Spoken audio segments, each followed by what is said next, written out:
Construction muna tayo mga idol.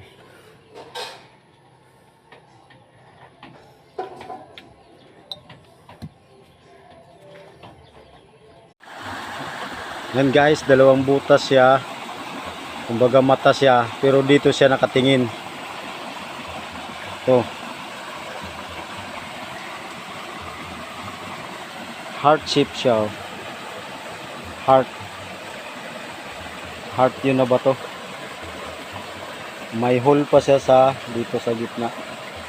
May butas siya. Ayan.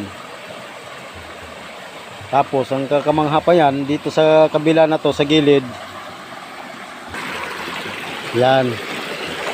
Ito yung aray.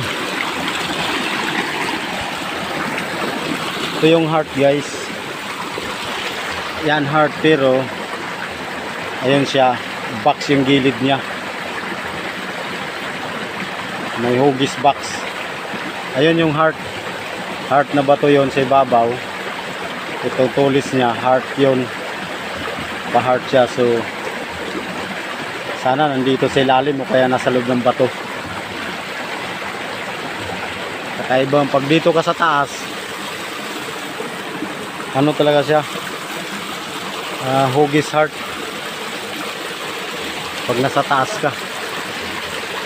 Pag dito ka naman sa baba, ay makikita mo yung sa gilid, may hugis box siya. Inukit siya. Nakaukit talaga siya. So, yun lamang guys.